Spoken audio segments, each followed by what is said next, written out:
Derrière les musées, archives, bibliothèques, champs de fouilles, monuments historiques, nous vous emmenons dans les coulisses du métier comme vous l'avez probablement rarement entendu. Bienvenue dans le podcast Art à Cœur, un podcast créé par les professionnels qui sauvegardent la culture. Chaque épisode donne la parole à un ou une conservatrice restauratrice qui nous partage sa vision du métier. Cette saison, je serai accompagnée de professionnels qui travaillent spécifiquement pour les collections publiques. On prend la place.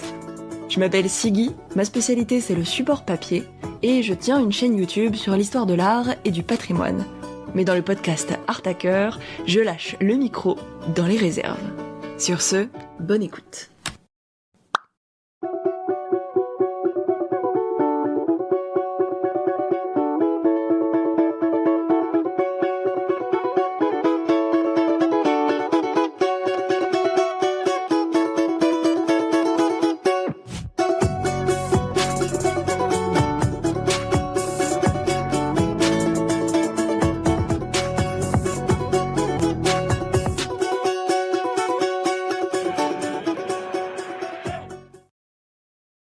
Pour cet épisode, je suis avec Inès Biscarel, qui est spécialiste de la conservation-restauration d'objets métalliques. Bonjour Inès. Bienvenue. Merci de me recevoir. Avec plaisir.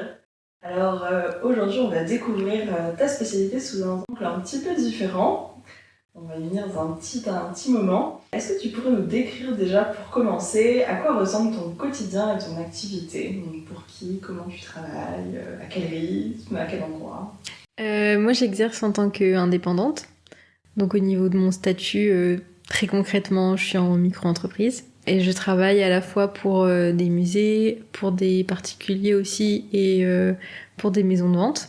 Et ce qui se passe, c'est quand un client a besoin de faire une restauration sur un objet, il me contacte ou il contacte quelqu'un qui retransmet mes coordonnées. Et dans ce cas, je vais voir l'objet où je regarde si d'après photo c'est suffisant.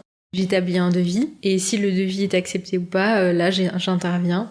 Souvent c'est sur place. Souvent les musées ont un atelier de restauration ou un endroit où on peut s'installer. Ou sinon, je peux travailler aussi dans l'atelier de collègues qui ont déjà un atelier. On te prête une place. C'est ça. Comme j'ai été diplômée l'année passée, j'ai pas encore d'atelier à moi. Donc je suis chez des collègues pour l'instant. Comment ça se fait qu'on n'ait pas d'atelier dans la première année du coup ? Parce que la première année, c'est le moment où on se fait beaucoup de contacts, où on essaye de développer sa clientèle, d'avoir des missions régulières. Donc c'est assez précaire la première année, je dirais. Et donc c'est pas encore assez stable pour avoir un atelier, parce qu'avoir un atelier, ça sous-entend souvent des charges qui sont assez importantes. Donc c'est pour ça que souvent on essaye de se glisser dans un atelier qui existe déjà. Et en plus, on a l'avantage de bénéficier du retour de collègues qui sont plus expérimentés. Donc c'est un bon compromis. Oui, pour se lancer justement, trouver sa place. Oui. Et peut-être parce qu'on ne sait pas aussi où on va travailler à terme. Toi, tu travailles dans quel coin du coup ? Moi, je travaille en région parisienne et dans Paris. Mais ça m'arrive de faire des chantiers ou des missions à l'extérieur. Donc c'est aussi justement aussi voir à quel endroit j'aimerais travailler, même au sein de Paris. C'est pas facile de savoir au début dans quel arrondissement on aimerait travailler, etc. Donc pour l'instant, c'est surtout dans Paris. Je vais dans l'atelier d'une collègue qui est dans le 11e arrondissement, donc c'est très pratique. Pratique, mais c'est bien central, quoi. Oui, c'est ça. Oui, donc ça dépend finalement pas mal aussi, j'ai l'impression, des commandes, ce choix du lieu, il y a un côté un peu nomade. Oui, on est tout le temps à transporter notre matériel, à le stocker où on peut, donc ça a un côté très satisfaisant parce que justement il n'y a pas de routine. Et donc ça permet d'expérimenter plein de choses, des chantiers dans des lieux un peu insolites ou au contraire ils travaillent en musée ou voilà. Ouais. En ce moment là en ce moment je suis à l'église Saint-Sulpice. Donc c'est la chapelle de la Vierge qui est en train d'être restaurée. Et donc je fais partie d'une équipe qui s'occupe de la restauration des bronzes dorés de toute la chapelle. Donc c'est très intéressant parce que c'est un chantier qui est long. Donc quand on y va, c'est pour plusieurs semaines. Et c'est assez physique parce qu'on est debout toute la journée en combinaison. C'est vraiment des conditions oui, qui sont très physiques, mais en même temps c'est super parce que les équipes sont très sympas et le travail est très intéressant. Donc, Vous êtes nombreuses? on est, oui. Alors, on est une équipe de 8, mais on travaille jamais tout le temps tout ensemble. Le responsable est un homme, donc c'est pour ça que j'ai parlé au masculin, même s'il y a beaucoup plus de femmes dans la profession.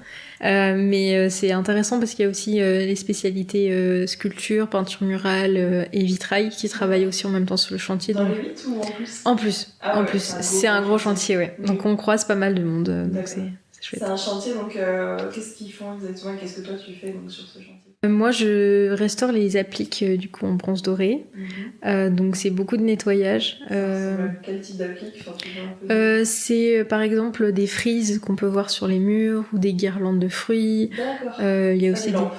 Non, c'est pas des lampes. Et il me semble qu'il y a quelques chandeliers, mais c'est pas le plus gros. C'est pas l'applique telle qu'on l'entend, c'est d'appliqué métallique décoratif. Oui, voilà, pardon. Ok. Ouais. Non, c'est pas. Et il y a aussi des dessus de colonnes, donc ce qu'on appelle des chapiteaux. Et il y a aussi des éléments décoratifs, des petites étoiles. Et c'est une chapelle qui a subi pas mal de dégâts par le passé, dont l'explosion d'un chauffage. Et aussi la pollution urbaine fait que c'est très encrassé. Donc nous, on s'occupe de redonner un certain lustre, de retrouver cet aspect métallique doré qui était là à l'origine. Et c'est très satisfaisant parce que le avant-après est assez spectaculaire. Ouais. Oui, on parle toujours du côté plutôt recherche, on n'est surtout pas dans le spectaculaire dans ce métier, mais en fait, il y a quand même une réalité parfois. Oui, parfois ça arrive.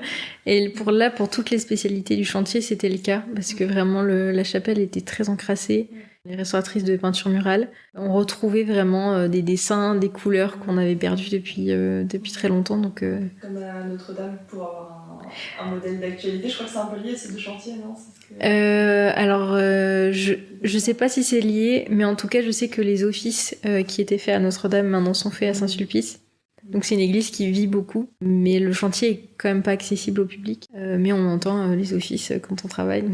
La bonne ambiance. La bonne ambiance. Vous mettez pas la radio pendant du On a radio Saint-Sulpice, finalement. On peut pas mettre, j'en sais rien, un truc, le hit du moment. Non, pas trop. Parce qu'on entend quand même, quand on est dans l'église, on entend les aspirateurs. Ah, quand même. Ouais, on entend. Donc chacun a son bruit. Ouais, mais on n'est pas obligé d'arrêter quand il y a des offices, parce qu'on est quand même assez. Ils ont bien bâché le site, donc le son gêne pas forcément non plus les visiteurs. C'est intéressant d'avoir justement cette perspective de travailler au milieu des personnes, parce que c'est assez rare pour le métier. Oui, et c'est assez chouette aussi, je pense, pour les personnes qui viennent dans l'église, parce qu'il y a aussi des panneaux explicatifs qui expliquent pourquoi la chapelle n'est pas accessible et qu'est-ce qui est en train d'être fait. Donc c'est aussi intéressant, je trouve, de dire au public, et voilà, on travaille actuellement, on restaure, et vous pourrez venir voir quand ce sera terminé, et plutôt que ce soit un métier qui soit tout le temps dans les coulisses. Là, je trouve intéressant que le public ait un minimum d'accès, un minimum d'informations sur ce qui se passe. Presque un regard. Enfin, ils ne sont pas décisionnaires, mais il y a quand même une participation, au moins dans la cohabitation. Quoi. Oui, c'est ça. Une chapelle, c'est bien, donc c'est une alcôve sur le côté. Exact. C'est bien ça. T'as quoi d'autre comme typologie d'objets alors dans tes spécialités? Je travaille aussi sur des sculptures, sur des monnaies, des médailles, sur des bijoux. Ça peut être aussi du mobilier contemporain ou des sculptures même d'extérieur. C'est assez vaste finalement comme typologie. Oui. Ça peut être à la fois du très petit comme sur des monnaies et à la fois du monumental comme sur le chantier actuellement. T'es sur l'échafaudage là en ce moment, j'imagine. Oui. Mais c'est ça qui est très intéressant aussi, c'est que à chaque nouveau projet ou nouvelle mission, on sait jamais trop sur quel genre d'objet on va tomber. Et c'est ça qui est très... Je pense qu'il drive aussi beaucoup de restaurateurs et de restauratrices. Toi, tu préfères quoi justement? Moi, j'ai un intérêt plus particulier pour les bijoux. Donc j'essaye de me spécialiser au maximum sur ce type d'objet. Je tends à me spécialiser parce que c'est la restauration d'objets métalliques, c'est déjà une spécialité en soi. C'est quand même un métier qui est de niche. Donc j'essaye de ne pas trop m'enfermer dans cette niche, mais j'ai quand même envie de me spécialiser dans ce corpus d'objets. Tout simplement parce que c'est des objets qui me fascinent et vers lesquels j'ai toujours été attirée à la fois dans la création et à la fois dans la restauration. Et donc pour me spécialiser et pour avoir une sorte aussi de légitimité, j'ai commencé un CAP en art et technique de bijouterie que je fais en cours du soir. Oui, c'est intense. C'est assez intense, mais comme la première année, souvent après le diplôme, c'était assez calme. C'était vraiment le bon moment pour le faire. Et même si c'est un investissement de temps et aussi d'argent, il faut quand même le dire, c'est vraiment un choix que je regrette pas du tout.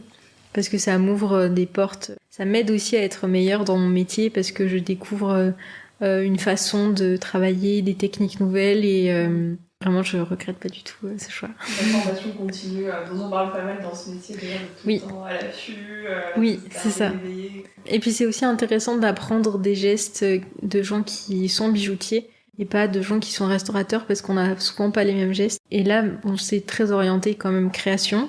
Mais c'est des gestes qu'après que je peux transposer dans mon métier et c'est au final tout ce que je recherchais via cette formation.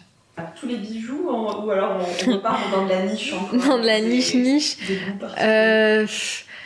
J'ai des goûts, je pense que j'aime toutes sortes de bijoux, toutes périodes confondues, mais j'ai quand même un faible pour les bijoux plutôt début 1900, Art Nouveau. Que je trouve que les techniques sont hyper variées et le style aussi, l'esthétique me plaît beaucoup. Après, je trouve que tous les bijoux archéologiques par exemple de l'Antiquité sont absolument fabuleux et pareil, les bijoux contemporains peuvent avoir aussi une émotion. Tu compares Art Nouveau et bijoux antiques.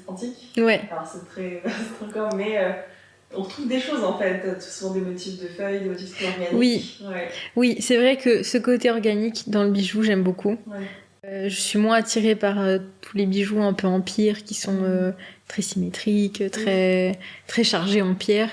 J'aime beaucoup les bijoux qui sont un peu justement très floraux, presque une forme de poésie aussi dans la façon de... Moins de gémologie du coup pour toi ou quand même Si, en même temps oui. C'est souvent un aspect qui va avec le bijou, le fait qu'il y ait des pierres qui soient serties dessus. Donc c'est aussi un aspect que j'essaye de développer en me formant aussi à la gémologie. Mais c'est vrai que c'est encore un tout autre métier. Et si j'avais 3 vies, je ferais sûrement ce métier-là. Mais on est tout le temps amené à voir des pierres et parfois on nous demande même d'avoir une idée de leur nature et de les identifier. Et c'est aussi important de savoir si ces pierres ont des sensibilités particulières par rapport aux produits qu'on utilise en restauration. Donc c'est aussi intéressant de se former à la gémologie. T'as des cas particuliers dont tu veux nous parler aujourd'hui ? Une rencontre avec un bijou, une restauration, sinon... Je pense que c'est plutôt une mission en général qui m'a beaucoup marquée. L'année passée, j'ai eu la chance de faire partie d'une équipe qui est partie en Ouzbékistan pour restaurer des bijoux qui ont été exposés ensuite à Lima, à l'Institut du monde arabe, dans le cadre de l'exposition Samarcande, les routes de la soie. C'était quelque chose comme ça. C'était vraiment un voyage assez extraordinaire. On était en itinérance, vraiment. On a fait, il me semble, plus de 5 villes différentes.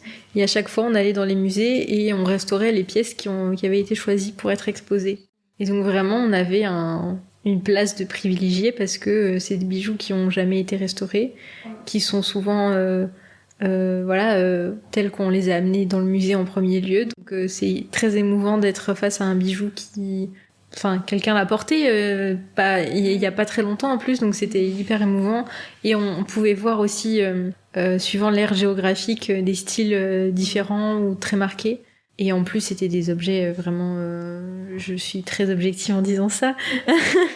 C'était des objets qui étaient magnifiques. Et puis tout le contexte de la mission. J'espère revivre ce genre d'expérience dans ma carrière à nouveau. Bien, donc ça se passait comment justement ? Vous êtes appelés ? C'était dans le cadre... En fait, c'était l'Institut du monde arabe et la Fondation pour la culture en Ouzbékistan qui souhaitaient faire restaurer ces œuvres pour l'exposition.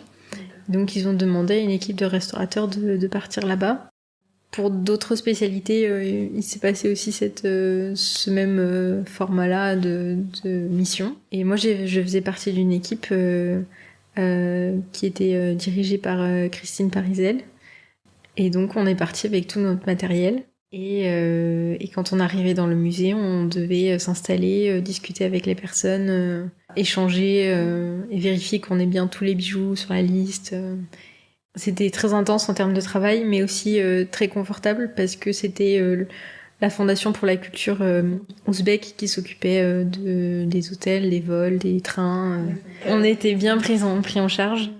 Et en échange, il fallait faire le travail demandé dans le temps demandé. C'était donc combien de temps? C'était 3 semaines. 3 semaines, Ouais. C'est hyper court pour 5 sites en plus. Oui, et parfois dans certaines villes, il y avait 2 sites différents, 2 musées différents où on devait aller.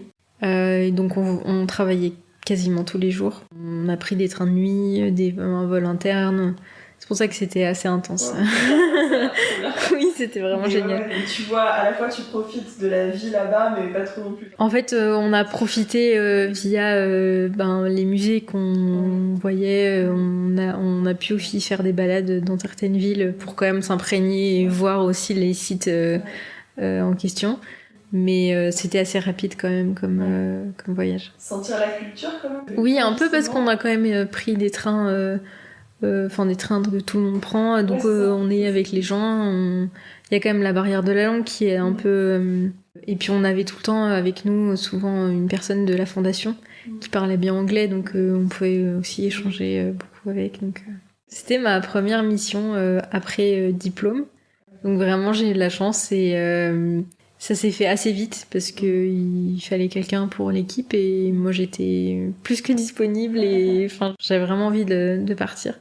Donc j'ai rencontré aussi quasiment toute l'équipe à l'aéroport au moment de partir. Tu connaissais des gens ou de nom? De nom, oui. Et aussi j'avais rencontré une collègue qui fait partie On a une amie en commun. Donc on s'est rencontrés avant, on a bu un verre pour faire un peu connaissance. C'est un petit Tout le milieu. monde se connaît, C'est mais ça. pas forcément directement Oui. de vue, quoi. Exact. Tout s'est très bien passé parce qu'on s'est super bien entendu et Et c'est un point important. très important. Très important. Surtout quand on vit H24 C'est clair. pendant 3 semaines. Avec beaucoup de stress quand même, j'imagine, dans le travail. Oui, et à la fois aussi beaucoup de fatigue, beaucoup de... Ça peut être un peu déstabilisant parce que c'est pas du tout... c'est de nouveaux repères à chaque fois. Il faut être sûr d'avoir le bon matériel. Ouais, faut bien C'est... Oui. Comment ça se fait qu'ils aient fait appel donc à des Françaises, peut-être d'autres nationalités d'ailleurs, pour venir travailler sur leur site? Ils ont des ateliers? Dans certaines villes, ils ont des ateliers avec des restaurateurs, restauratrices sur place. Mais là, comme c'était l'Institut du monde arabe qui voulait ces objets, c'était l'Institut et la Fondation qui organisaient les restaurations.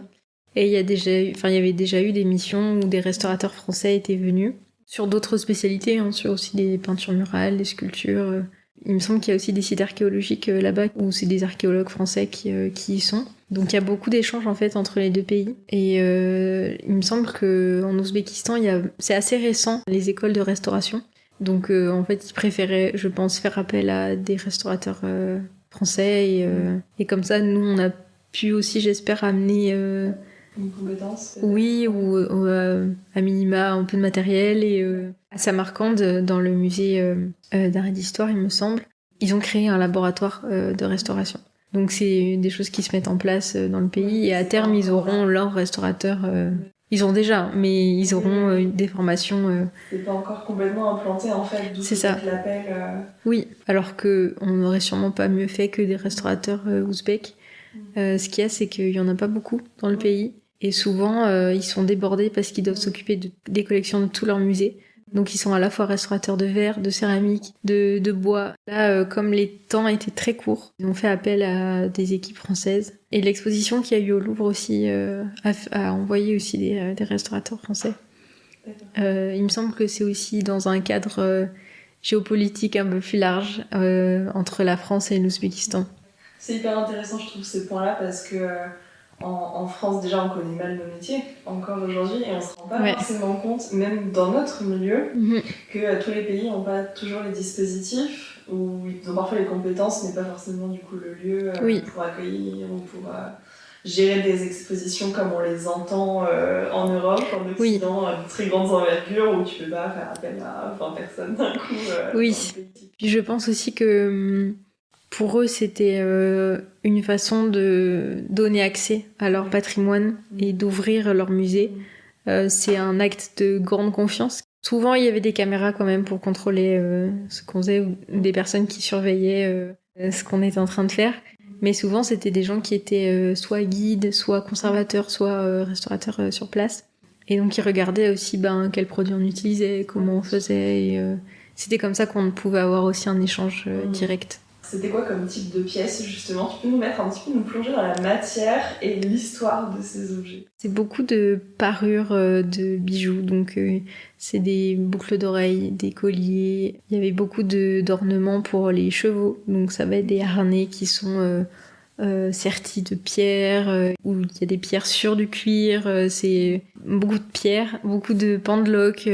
C'est aussi beaucoup d'objets, enfin de bijoux qui étaient portés par les mariés. Quand il y avait des mariages, les mariés étaient vraiment parés de la tête aux pieds. Et elles étaient couvertes littéralement de bijoux. Donc souvent on avait des corpus qui se ressemblaient parce que c'était sûrement porté par la même personne. Et au niveau de la matière, il y avait beaucoup de bijoux en argent, parfois de l'or. Après il y avait beaucoup d'alliages cuivreux. Et on avait aussi quelques épées avec des fourreaux aussi tout décorés. Ouais, c'était Même ostentatoire. très ostentatoire. C'est le bijou qui a une fonction sociale aussi. C'était porté par qui? Des élites ou pas forcément? Je pense pas forcément. Enfin, globalement, oui, quand même. Mais il me semble que la tradition par exemple, du mariage où les mariés étaient vraiment ornés de plein de bijoux, ça se retrouve quand même partout. Peut-être l'alliage qui va différer. Oui, c'est ça. Oui. Et aussi les pierres qui sont serties. C'était quelle époque? C'était des bijoux qui étaient quand même assez récents. Il me semble que c'est 18-19e, enfin, je dirais 18-20e. Il y a des bijoux après qui sont plus anciens parce qu'on a réutilisé certaines parties d'anciens bijoux pour en faire d'autres. Parfois, c'est assez difficile de dater un bijou parce que certains éléments datent pas de la même période. Mais il y a du remploi beaucoup alors? Oui, pas mal. C'est ce qui peut expliquer peut-être que vous ayez... Parce que la route de Samarcande, quand on entend ce nom, on a tout de suite l'idée un petit peu plus ancienne. Oui. Est-ce que ça comment expliquer du coup que le corpus était plutôt récent entre guillemets? Je pense qu'il y a beaucoup de bijoux qui se sont peut-être perdus ou qui ont été fondus pour faire autre chose. Mais les bijoux qu'on a eus étaient peut-être aussi plus anciens. Mais le réemploi, c'était parfois des pièces de monnaie qui étaient employées pour faire des pendeloques. Donc on pouvait voir quand même les échanges qu'il y avait dans le pays en termes de style et aussi en termes de matière. Parce qu'il y a pas mal de pierres qui viennent, oui, on sait qu'il y a des mines dans ces régions. Certaines régions vont plus utiliser de la turquoise, du corail, parce que c'est très, très emblématique de la région, par exemple. L'exposition à Lima était très bien faite parce qu'elle présentait les objets dans un contexte un peu géographique. Donc pour différencier différents styles, c'était pratique. Et en restaurant, alors, qu'est-ce que toi tu faisais sans nous faire un tuto évidemment, mais pour sentir un petit peu justement le geste, le quotidien, c'était quoi? Donc quand on recevait les pièces, ce qu'on faisait, c'était qu'on vérifiait directement si toutes les pièces tenaient bien entre elles. S'il n'y avait pas de petites pendeloques qui étaient parties, si les anneaux étaient bien fermés. Donc on vérifiait vraiment bien la structure de l'objet avant. Et ensuite, comme c'était des bijoux qui n'avaient pas été utilisés forcément depuis longtemps ou même restaurés, il y avait parfois de la corrosion sur l'argent, donc c'est un ternissement qui est un peu foncé, brun. Donc on devait retirer cette corrosion. C'était beaucoup de nettoyage. Et aussi on a eu quelques collages à faire sur des pierres qui étaient parties ou remettre un peu des chaînes à des endroits où il manquait un maillon. Donc ça pouvait être assez différent, mais globalement c'était surtout du retrait de corrosion. Les pièces étaient présentées à plat ou sur des mannequins? Globalement à plat. Pour certains objets comme des coiffes avec des longues traînes qui étaient ornées de petites pampilles, donc c'était présenté sur mannequin. Il y a eu une coiffe aussi qui était sur mannequin, mais globalement c'était tout nous amenait Ouais. à plat directement les objets. Et vous les mettez en place ou comment c'est transporté parce que sans que ça se mélange C'était le conservateur, le directeur des musées qui arrivait avec les objets, où les objets étaient déjà dans la pièce. Et nous, on arrivait, on devait contrôler que les numéros d'inventaire correspondaient, que c'était bien le bon bijou qu'on devait restaurer. Parfois, il y a eu des petits ajustements à faire parce que une pièce était pas trouvable ou on en avait trop par rapport à la liste. Il y a eu des moments un peu de stress. Mais globalement, une fois que les pièces arrivaient, on avait chacun installé notre poste de travail et on s'y mettait, on faisait photos avant-après, constat d'état rapide et on restaurait. Et jusqu'au transport des œuvres, le conditionnement pour nous, on s'est pas chargé du conditionnement et du transport. On faisait les photos après et ensuite les objets repartaient en réserve. Et quand nous, on a quitté l'Ouzbékistan, il me semble que les objets ont voyagé vers la France à peu près en même temps au même moment où nous, on est rentrés. Et c'était une entreprise de transport qui s'occupait du transport de toutes les œuvres.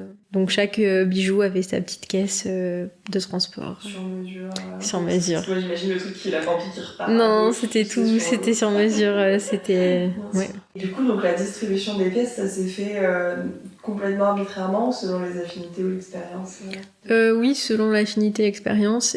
Par exemple, les collègues plus expérimentés prenaient les pièces qui étaient plus grandes, où il y avait un travail qui était plus intense à faire. Moi, j'étais jeune diplômée et il y avait aussi une collègue qui était junior comme moi. Donc, au début, on prenait les pièces où on allait gérer, Tu le sens. où on le sentait, voilà. Ouais. Et ensuite, ça s'est fait assez naturellement. On se demandait qui aimerait travailler sur quoi. Et t'as l'avantage de toute façon de pouvoir toujours te référer, j'imagine, oui. à un colsar qui est pas loin. Oui. Ça, c'est top. Et il me semble que parfois on travaille à deux sur le même objet. Parce que sur des fourreaux d'épée, c'est finalement assez pratique. Parce que c'est un long objet, donc on peut travailler à plusieurs. Et c'est fait assez naturellement. Avec une collègue avec qui j'étais en Ouzbékistan, on a travaillé pour Paco Rabanne en début d'année. Okay, donc changement total de décor, voilà. Je crois qu'il y a des trucs un peu, je suis pas de bêtises, mais des coiffes un peu comme ça avec des... Oui, mais c'est beaucoup des robes, voilà. Là, Ouais. c'était des robes métalliques et c'était une ambiance tout à fait inconnue pour moi, qui sortait un peu du cadre de la routine, entre guillemets, parce qu'on était vraiment dans le showroom de la maison. Donc, Et chez Paco Rabanne, qui est à Paris, qui est pas très loin de l'Arc de Triomphe, il me semble. D'accord. En fait, il rendait hommage à Paco Rabanne qui venait de décéder pas très longtemps avant. Et pour ça, il voulait faire défiler 3 robes des années 60 dans le prochain défilé pendant la Fashion Week. Oh, Paco Rabanne, vous pouvez nous dire quelques mots de cette tenue, de cette toilette? C'est une robe de métal faite pour le soir. Robe de métal faite pour le soir. Nous sommes à la fin de la civilisation du métal et c'est pour ça que j'aime recouvrir les femmes de métal. Et nous, on devait s'assurer que les robes étaient portables par les mannequins, que voilà, au niveau structurel, la robe ne se dégrade pas, ne tombe pas en 1000 morceaux sur le défilé, voilà. Et donc on a fait un contrôle avant et après essayage pour justement vérifier que les robes pouvaient traverser ce défilé et se reporter. Et tout s'est très bien passé. Et voilà, ça fait partie des expériences qui sont uniques parce qu'on arrive, voilà, c'est le showroom, des gens sont en réunion, il y a quelqu'un qui coule du tissu par terre. Moi, quand je suis retournée un soir faire un contrôle justement après essayage, c'était la veille du défilé. C'était un peu comme quand le diable s'habille en Prada. Quand la patronne arrive dans le bureau, tout le monde courait partout. Il y a des mannequins qui étaient en train d'être habillés. Enfin, c'était l'effervescence, ouais. C'était vraiment une expérience très chouette, ouais. Des robes que en métal, du coup, oui. Avec genre des maillons comme oui, c'est ça. Il y avait aussi des pampilles en plastique, enfin en polymère, voilà, pour jouer sur la transparence aussi entre le métal et le plastique. Mais globalement, oui, Paco Rabanne a fait beaucoup de robes, enfin continue d'ailleurs à faire beaucoup de robes et de vêtements en métal. Pas de textile cette fois. Non, non, non, pas de textile. Une machine à coudre, c'est un instrument bon pour le musée.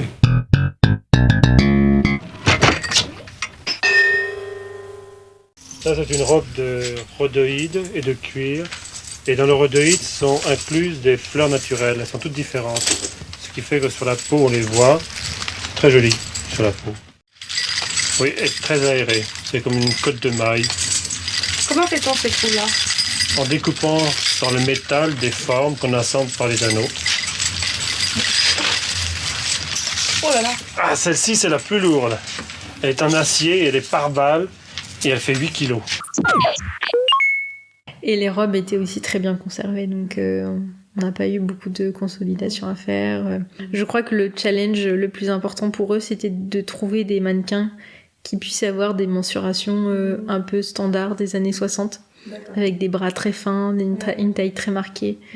Donc pour eux, c'était plus difficile de trouver les mannequins que pour nous de les restaurer et les remettre en état. Donc. C'est presque de la conservation préventive de choisir le corps qui va porter. Oui, c'est vrai. On a fait quelques recommandations Ok.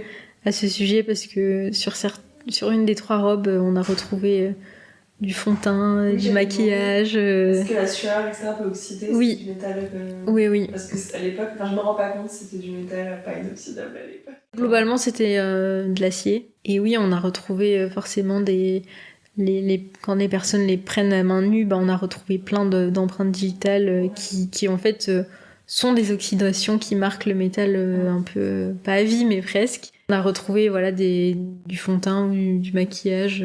Et à terme, c'est des substances qui peuvent s'acidifier et dégrader le métal, donc on les a enlevées. Et nos recommandations, c'était pas de crème pour le corps. Et je crois que les mannequins portaient des gants en nitrile ou en latex juste avant le défilé pour ne pas, quand la personne a les mains le long du corps, pour que les mains ne touchent pas la robe. C'était des petites spécificités. Et après, elle l'enlève juste avant, alors elle tend les mains, on le retire, et puis là, c'est... C'est ça. Faut le faire en marchant, quoi. Oui. Et ce nettoyage, il a eu lieu donc avant ou après les deux, du coup C'était avant le défilé. C'est des traces des années 60, Oui, c'est ça. Ouais. D'accord. Et sûrement aussi un peu plus récentes, parce que je pense que c'est des pièces d'archives qui sont régulièrement consultées par les designers pour s'inspirer. Et donc sûrement le port de gants n'est pas automatique, ce qui explique certaines empreintes.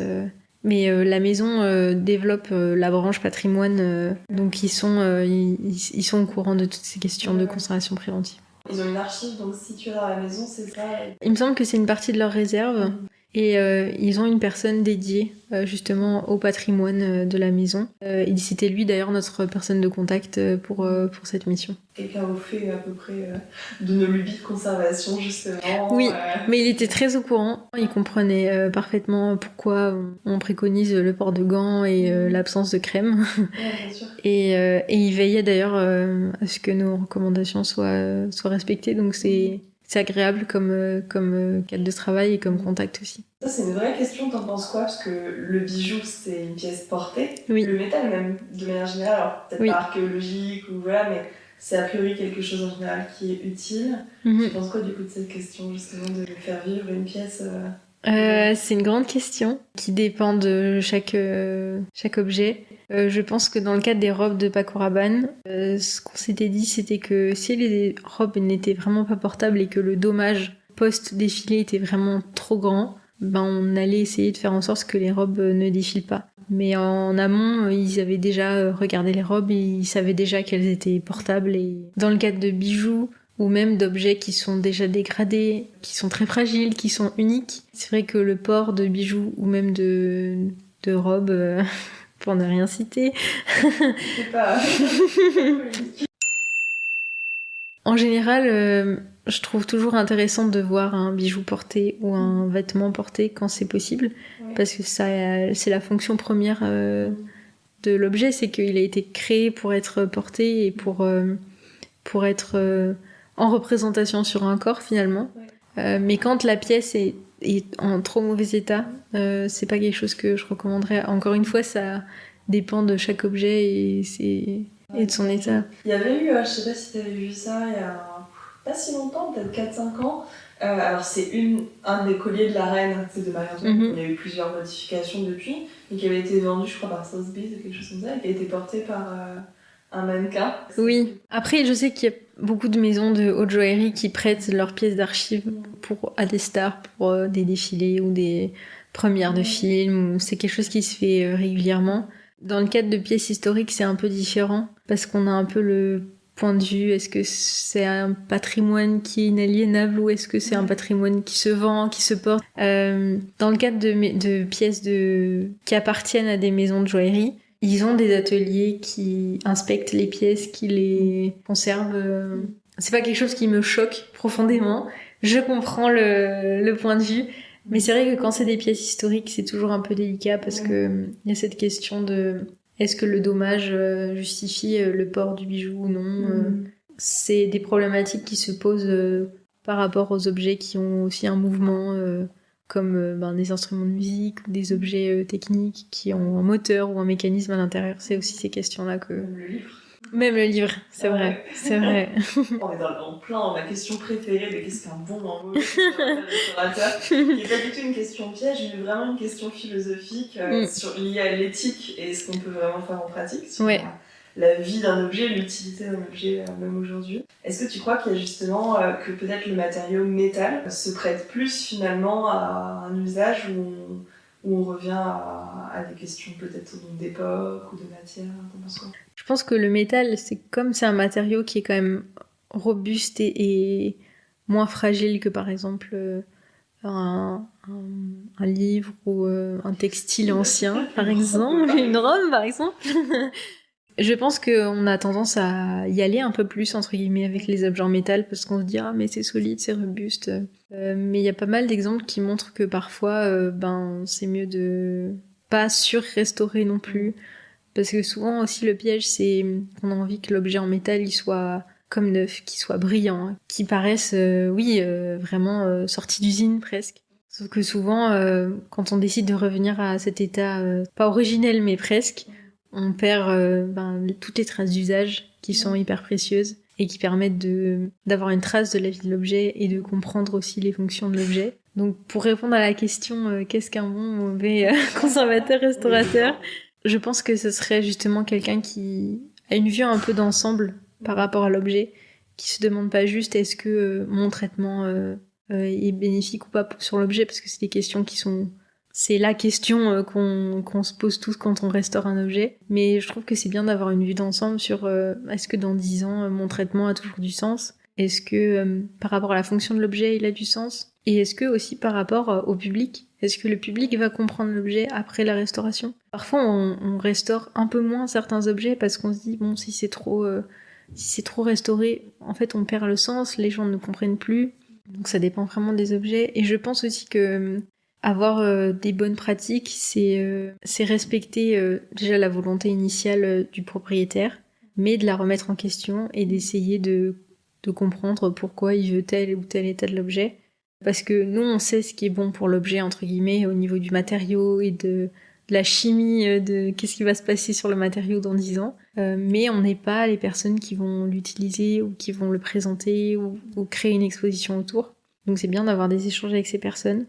Et ensuite, il y a forcément des pratiques qui sont à éviter. Je pense que c'est pas très inédit ce que je raconte, mais... mais ouais, je pense que c'est quelqu'un qui prend du recul et qui aussi reste humble face à sa restauration. Voilà. On n'est pas les personnes qui ont créé les objets. Nous, on les préserve pour les transmettre. On est un peu des moments dans la vie d'un objet et c'est tout. Voilà. Laisser les empreintes digitales de Paco Rabanne. On va faire une petite exception si c'est Paco Rabanne. Non, mais dans le sens où il faut aussi se dire si l'objet est pas nickel, mais qu'il est stable et que on le comprend. Il sera toujours temps peut-être plus tard. Oui, c'est ça. De nettoyer un petit peu plus. Oui.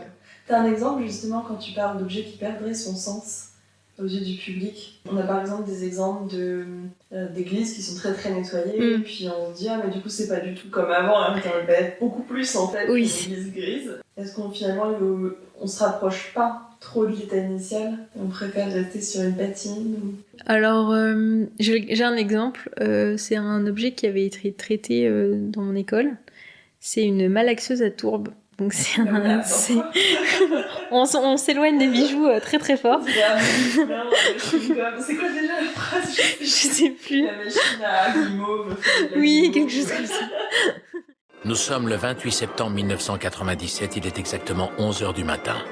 À la foire du Trône, à 2 pas de la chenille des Carpates, la machine à malaxer la guimauve malaxe la... Tourbe. En fait, dans le nord de la Suisse, il y a des champs où on trouve de la tourbe. Et c'est un matériau qui servait à chauffer les maisons. Et pour pouvoir utiliser cette tourbe, on utilisait une malaxeuse à tourbe. C'est une machine agricole, comme un peu une moissonneuse-batteuse dans l'idée. Et c'est des machines qui sont assez rares, parce qu'on a arrêté la production, qu'on a réutilisé ou qu'on a jeté les pièces. Et il y a une association qui s'appelle Torbi, qui oui c'est très mignon qui s'occupe de préserver ce patrimoine parce que c'est très emblématique d'une région. Et à l'école on est intervenu sur plein de volets différents parce que c'était un long projet sur une malaxeuse à tourbe. Et l'idée c'était de pouvoir la représenter en extérieur pour les personnes comme ça quand ils traversent un champ de tourbe, ils voient l'objet et c'est une mise en contexte qui est vraiment parfaite. Donc il y avait la question de est-ce qu'on peut remettre en fonction cet objet pour comprendre encore plus à quoi il servait, comment il fonctionnait, etc. Parce qu'en fait l'objet n'était pas en état de fonctionner. Donc ce qu'il a été décidé de faire, c'était de mettre toujours l'objet en extérieur, mais protégé. Donc pas forcément en état d'usage, mais on crée un peu un état intermédiaire pour que les gens puissent comprendre à quoi servait l'objet.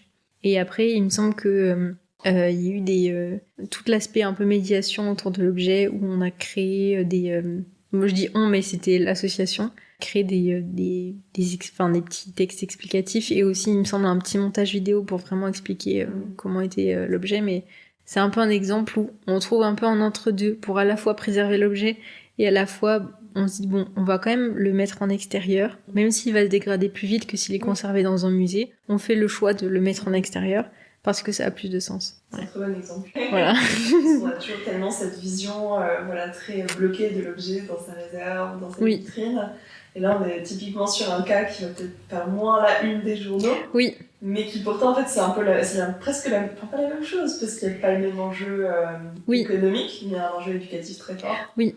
Et puis ce qui est très chouette, c'est que souvent, il y a beaucoup d'objets qui dorment dans les réserves et qu'on oublie, et après, on les redécouvre, on sait même plus à quoi ils servent. Là, l'objet, il est directement en contexte et il est dans sa région d'usage, d'origine, et comme ça, j'imagine que quand il y a des classes qui visitent, ils disent mon arrière-grand-père, il travaillait dans un champ de tourbe, c'était la machine qu'ils utilisaient. Et donc ça, je trouve que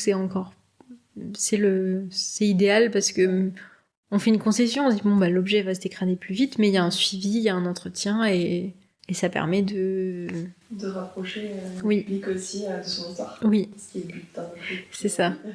Et parfois, je trouve qu'on veut trop préserver à tout prix les objets. Donc, on les enferme dans des réserves, dans des climats qui sont optimum et qui sont les standards qu'on apprend aussi en école. Mais au final, personne n'en profite. Donc, parfois, le compromis est intéressant à trouver. T'as fait quoi, toi, comme formation, du coup ? Moi, j'ai fait un bac littéraire. Ensuite, j'ai fait une prépa qui prépare au concours d'entrée d'école de restauration. Donc, j'étais la dernière promo. C'est l'école qui s'appelle Despartes, et c'était à Château-Renard, dans le Vaucluse. Et ensuite, j'ai fait une licence et un master à la Haute École Arc à Neuchâtel. Donc, la licence est plutôt orientée conservation préventive. Et ensuite, le master est restauration 100%. Qu'est-ce que c'est la conservation préventive ? La conservation préventive, c'est tout ce qui vient avant, si on peut dire, la restauration. C'est créer un environnement qui soit stable pour l'objet. C'est s'intéresser à comment on le conditionne, comment on le socle, étudier le climat, on apprend aussi à faire des constats d'état, à faire des marquages d'objets. C'est aussi une activité qu'on fait quand on est restaurateur. Après, je sais que certains professionnels ne s'occupent que de la conservation préventive. Ils sont dédiés à ça, donc ils font aussi des études climatiques, des évaluations spatiales pour créer des réserves, pour créer des laboratoires. Donc c'est aussi un métier très spécifique. En Suisse, il y a beaucoup de préventeurs, donc la licence suffit pour être préventeur. Mais pour les personnes qui souhaitent après faire de la restauration, on poursuit en master. On dit préventeur, j'ai jamais entendu. Oui, alors on dit préventeur, on dit aussi attaché de conservation ou technicien de conservation. D'accord. Mais préventeur, voilà, je me dis conservation préventive, Ouais, préventeur, c'est assez assez proche. Nous, on a pas mal la technicien de conservation Oui. en France, mais c'est intéressant d'entendre préventeur. Oui, je sais pas si c'est vraiment un mot qui existe, mais bon, on comprend le sens. De pH de tout. Oui, c'est ça. Sur le CV. Donc ça, c'est la formation que t'as faite. T'as fait le bac littéraire. C'était combien de temps, la haute école C'était 5 ans. 3 ans de licence et ensuite 2 ans de master. Avec le stage inclus. Oui, on a des stages tous les étés, sauf quand on fait le mémoire de licence et de master. Et donc, on choisit les stages qu'on veut faire. Et après, nos mémoires sont réalisés dans le cadre d'un stage. Je sais que dans certaines écoles, c'est les objets qui viennent à l'école le temps du mémoire.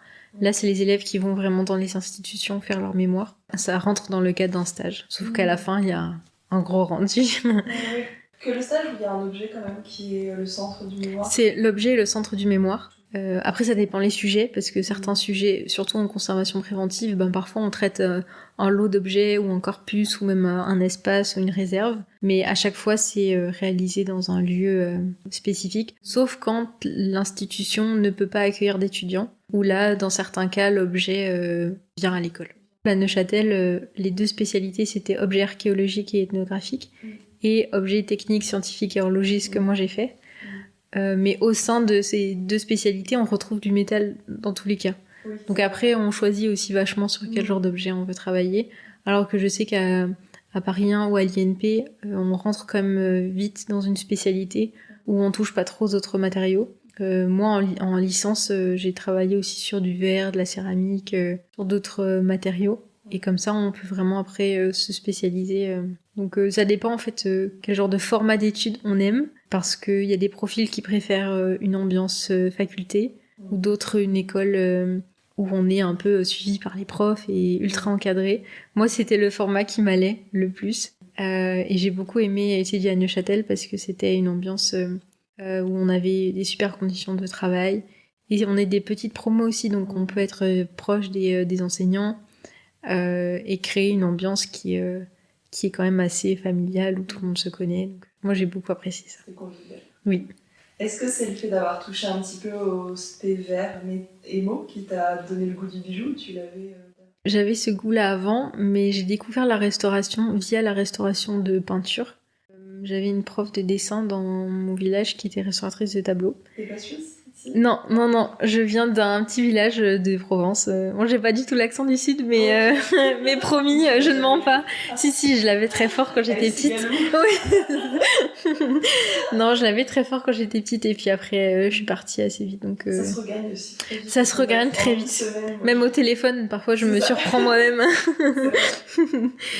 Mais j'ai découvert la restauration via la restauration de peinture. C'est aussi ce qu'on voit souvent à la télé, dans les reportages, ce qui est le plus mis en avant. Mais à côté, quand j'étais au lycée, je faisais des bijoux dans ma chambre. Je créais pas mal. Mais je m'autorisais pas à me dire, bon, ça peut être une spécialité à part entière.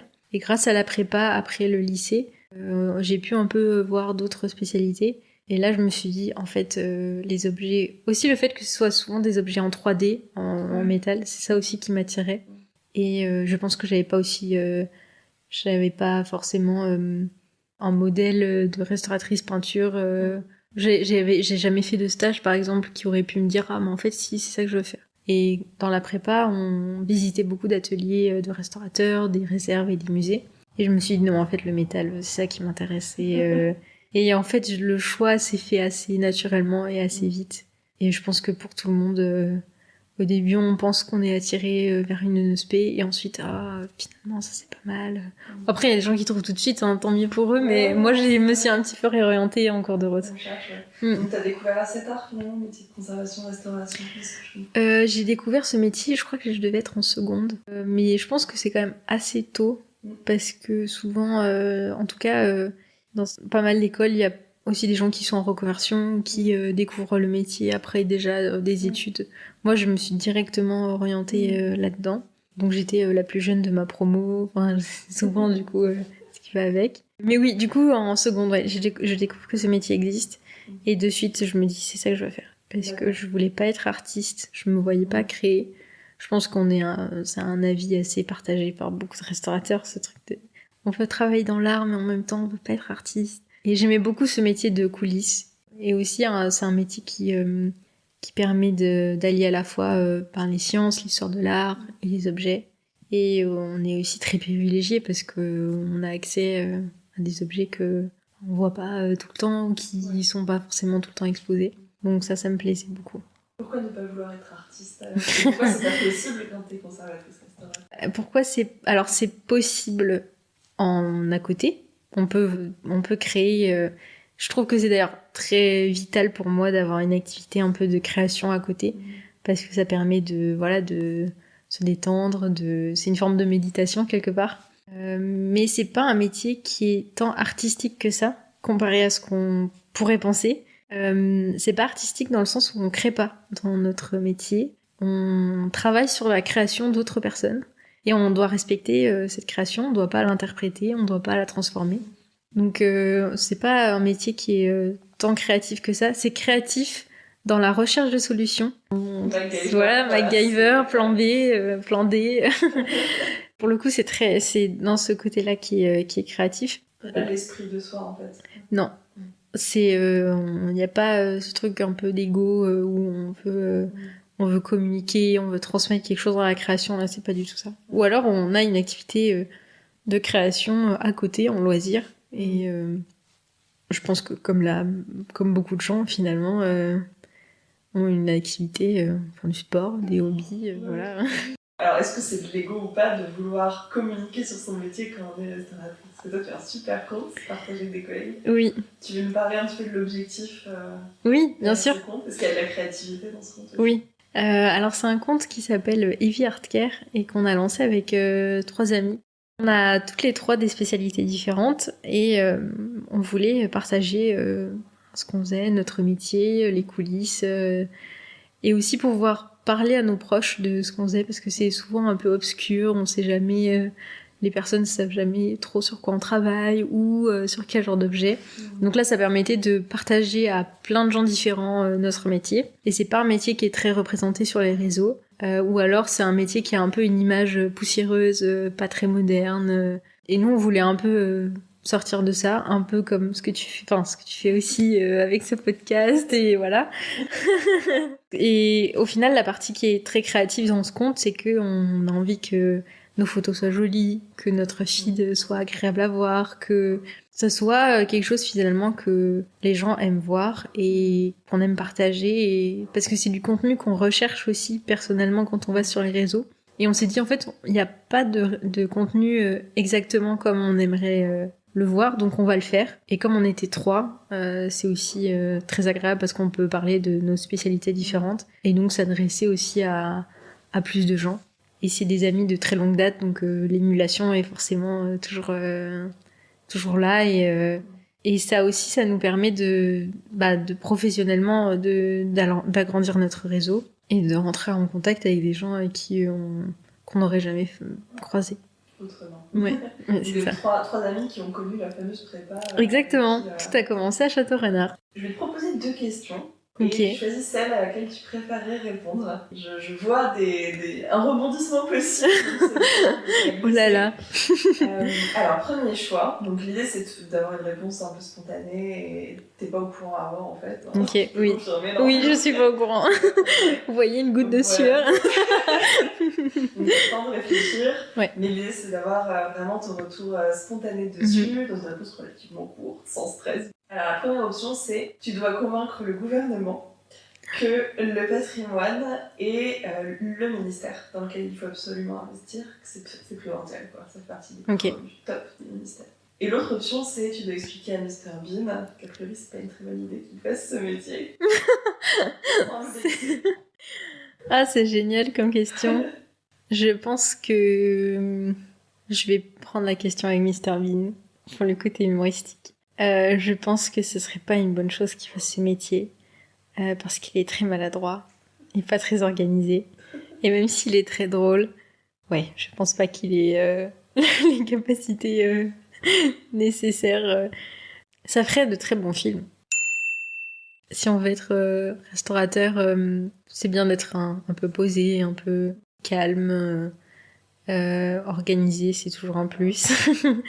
Après, chez Mes Sorbines, il y a quelque chose d'assez absurde qu'on adore, mais qu'on retrouve pas forcément dans la profession. Il est pas assez cartésien.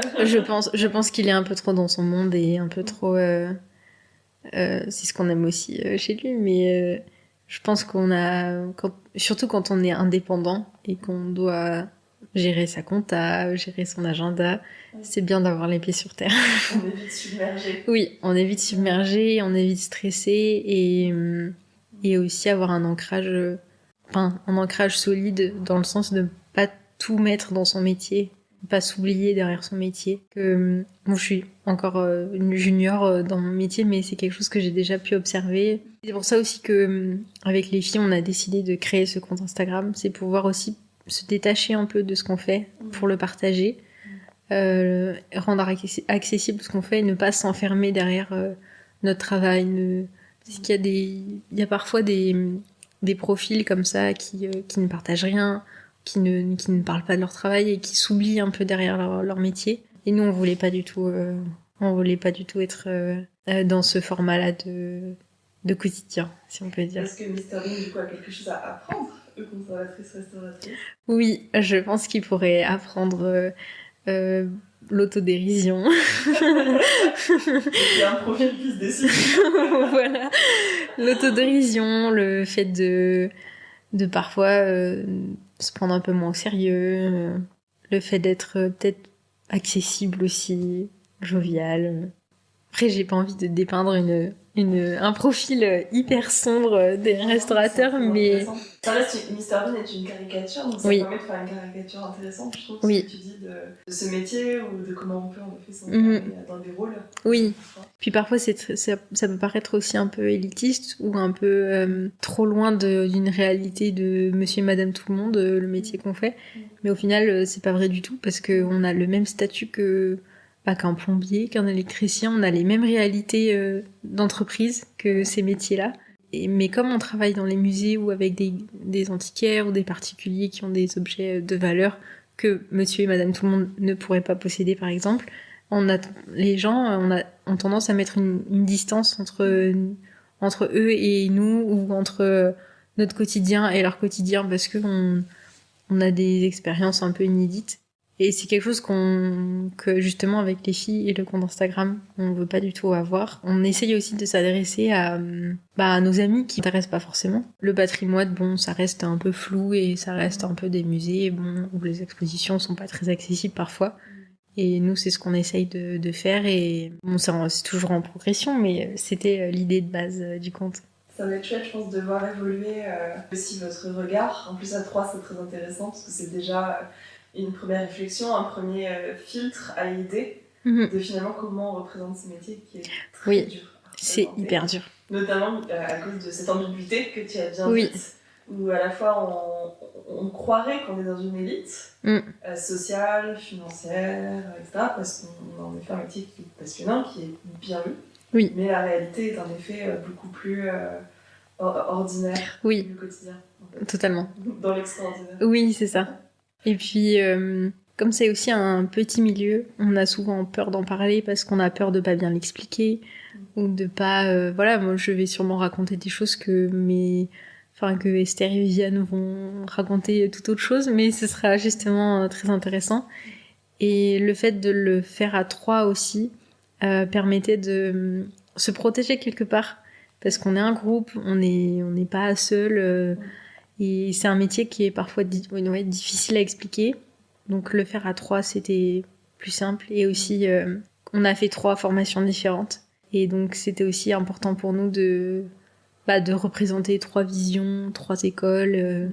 Parce que parfois, c'est des milieux qui se mélangent pas trop entre écoles. Et nous, on a toujours été amis, donc fallait pas que ça change. Vous avez gardé ça d'avant et sans que la formation vous sépare. C'est ça. C'est la minute love.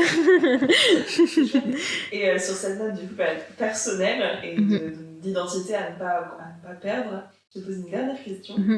Est-ce qu'il y a quelque chose à ton sujet, ça peut être un trait de personnalité, une pratique, un loisir, qui est justement peut-être inattendu de l'idée qu'on se fait de la conservatrice restauratrice? Ça peut surprendre. Est-ce qu'il y a un Mr. Bean en toi? Je pense que parfois on se fait un peu une idée de la restauratrice toute sage, qui est un peu timide, qui parle pas trop fort. Ça, je suis un peu comme ça, hein, c'est vrai. Moi j'aime faire la fête, j'aime parler fort, rire. On a des exemples, enfin j'ai des exemples d'amis qui sont restaurateurs mais qui écoutent du métal et qui beaucoup, voilà, on est un peu des nerds aussi dans différentes. On a tous des hobbies et me concernant, je pense que j'ai un profil professionnel, disons, qui est forcément un peu différent de comme mes amis et ma famille me perçoivent, parce que dans notre métier, on est parfois amené à jouer un peu un rôle ou à avoir une façade de représentation. Mais je pense que je suis beaucoup plus extravertie dans ma vie personnelle que dans ma vie professionnelle. C'est peut-être une forme de protection aussi, mais je pense qu'au fur et à mesure de l'expérience et des années de travail, je serais tout autant être extravertie. Ça se gagne peut-être. C'est vrai que peut-être qu'à force d'être peu vue, peu représentée socialement, oui. Peut-être qu'on croit finalement que du coup c'est des personnes oui, exactement. introverties qui exercent ce métier alors que pas forcément. Oui, oui, c'est ça. Et puis on a souvent peu confiance en nous, j'ai l'impression. On se sent jamais légitime de parler ou légitime de faire les choses. Et au début, on se posait vraiment la question avec les filles de est-ce que vraiment on va faire ce compte Instagram? Est-ce qu'on a assez de choses à dire? Est-ce qu'on va les dire bien? Est-ce qu'on va pas se faire juger? Et à un moment, on se dit non mais en fait, on s'en fout. On va le faire quand même. Et ça fait partie de l'apprentissage. Et si on dit pas quelque chose forcément de la bonne manière, et ben la prochaine fois, ce sera mieux. Et c'est aussi pour ça que je pense qu'on a accepté de venir sur le podcast. C'est que c'est vrai qu'on n'a pas beaucoup d'expérience, mais d'un côté, c'est bien aussi d'entendre les nouvelles générations qui viennent d'être diplômées, pour avoir leur retour. Parce que moi, quand j'étais en études ou que je pensais à faire ce métier, j'avais pas forcément d'exemples, ou même de personnes qui parlaient de ces études sur des plateformes, disons, directement accessibles. Il fallait un peu connaître quelqu'un qui avait fait ces études. C'était un peu plus compliqué. Alors que là, surtout sur les réseaux, c'est beaucoup plus facile de partager. Et vraiment, suivez-nous et partageons. Et comme ça, on pourra aussi parler plus de notre métier et le rendre mieux représenté peut-être. Merci de contribuer à dépoussiérer ce métier. Avec plaisir. À bientôt. À bientôt, merci. Pour information, le podcast est à présent disponible sur Spotify, mais vous pouvez toujours nous écouter sur YouTube afin d'interagir dans les commentaires. Si vous appréciez le podcast Art à Cœur, n'hésitez pas à nous soutenir sur Patreon. Ça permettra par exemple d'acheter un deuxième micro afin d'avoir une qualité son optimale pour les deux voix. Un grand merci de votre écoute et on se retrouve lundi prochain pour un nouvel épisode.